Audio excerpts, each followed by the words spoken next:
대표님, 세금 깎아줄 줄 알고 기다리시는 경우가 많이 있었는데요. 작년 2025년도에 정부에서 상속세 깎아준다고 하니까 좀 기다렸다가 물려줘야지 하고 계시는 대표님들이 많이 계셨습니다. 그런데 결과는 어땠습니까? 통째로 부결됐습니다. 최고 세율 50%는 그대로고 자녀공제 5억으로 늘리려던 계획도 물거품이 됐습니다. 제가 관리하는 대표님도 가업승계 증여 특례의 시기를 계속 미루다가 결국 주식 가치가 2배를 뛰는 바람에 증여세만 더 늘어났습니다. 그래서 제가 그 대표님께 제안을 드렸거든요. 대표님, 이미 가치가 치솟은 주식을 넘기느라 세금과 씨름하지 마시고요. 대신 자녀가 스스로 자산을 불릴 수 있는 수익의 파이프라인을 설계해 주십시오. 2세의 자녀법인을 구축하는 순간 자산 이전의 시계는 경쟁자들보다 더 빠르게 돌아가기 시작합니다. 세법이 요동치는 지금이 왜 자녀법인의 골든타임인지 오늘 그 비밀을 전부 공개합니다.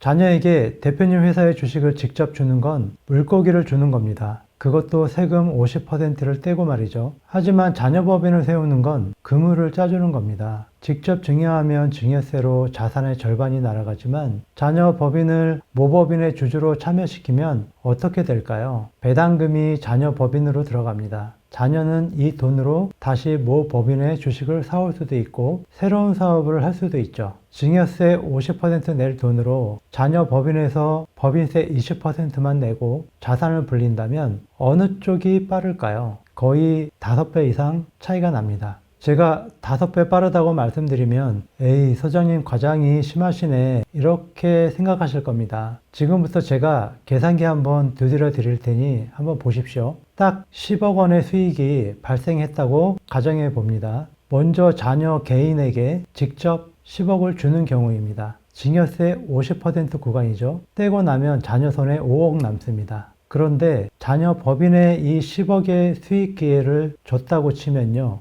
법인세 10%입니다. 사업을 하는 법인은 그렇고요. 사업을 하지 않는다고 해도 20%인데요. 일단 10%로 계산하면 9억이 남습니다. 5억 대 9억. 여기서 이미 거의 2배 차이로 시작합니다. 그리고 진짜 마법은 여기서부터인데요. 직접 증여는 다 자란 나무, 즉 비싸진 주식을 옮기는 겁니다. 주식 가치가 10,000원에서 100,000원이 되면 그 100,000원 전체에 대해서 50%의 세금을 때립니다. 하지만 자녀법인은 씨앗을 옮기는 겁니다. 자녀법인이 자본금 1억으로 시작을 해서 나중에 가치가 100억이 됐다고 한번 생각을 해볼까요? 올라간 99억에 대해서는 자녀는 증여세를 단 1원도 내지 않습니다. 이미 그 법인의 주인이 자녀니까요. 이게 바로 가치 상승분이라는 어마어마한 보너스입니다. 10억이 매년 10%씩 불어난다고 가정을 해보겠습니다. 개인이 받은 5억은 10년 뒤에 약 13억이 됩니다. 반면 자녀법인이 보존한 9억은 같은 수익률로 굴리면 10년 뒤에 약 3억이 되죠.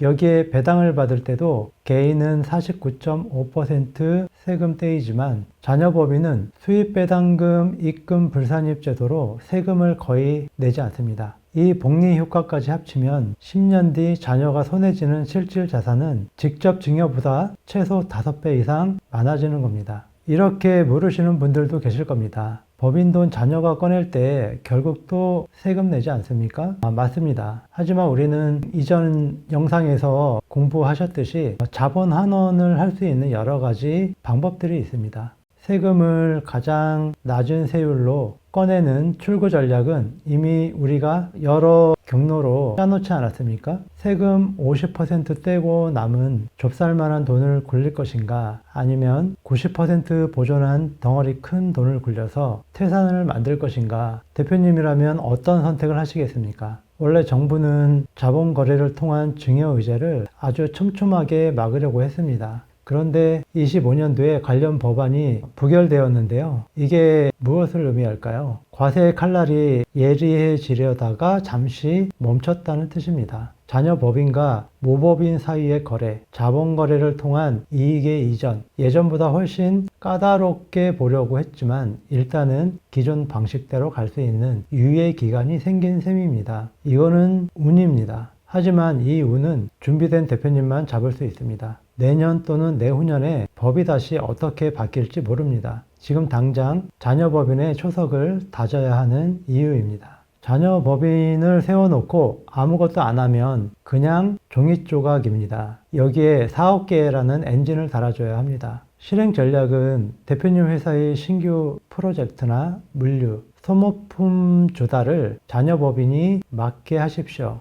혹은 대표님의 특허나 상표권을 자녀법인이 소유하게 하고 로열티를 받게 하는 방법도 있습니다. 이게 바로 합법적으로 자산을 이전하는 여러 가지 기술 중에 하나입니다. 물론 아무렇게나 하면 안 됩니다. 정상거래 비율 또는 한계 보유 비율 이런 숫자들을 정밀하게 맞춰야만 합니다. 물론 이런 것들이 가능한 회사가 있고 가능하지 않은 회사도 있을 수 있습니다. 그러나 우리가 지금은 가능하지 않다고 하더라도 우리가 의지가 있고 계획이 있으면 그런 법인으로 가게끔 하는 것이 저희의 역할입니다. 누군가는 말합니다. 이거 조금 편법이지 않느냐. 그렇지 않습니다. 이건 가장 적극적인 재무 설계입니다. 삼성이나 현대 같은 대기업들이 왜 다 이런 구조를 가지고 있을까요? 그들이 법을 몰라서 그러는 건 아닐 겁니다. 기업의 영속성을 지키기 위한 필사적인 노력입니다. 대표님이 평생 일궈온 가업이 세금 때문에 공중분해되는 것보다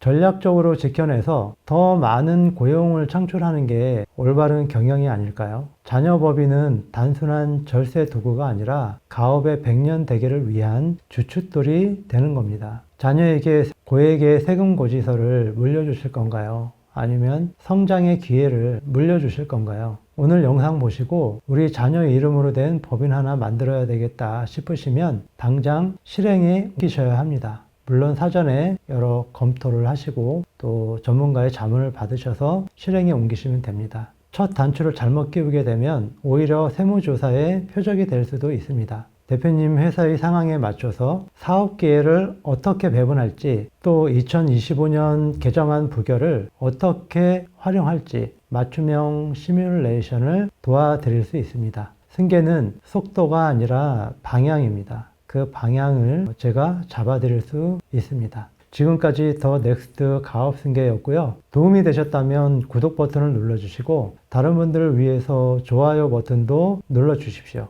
더 궁금한 사항은 아래 고정 댓글로 신청해 주십시오. 감사합니다.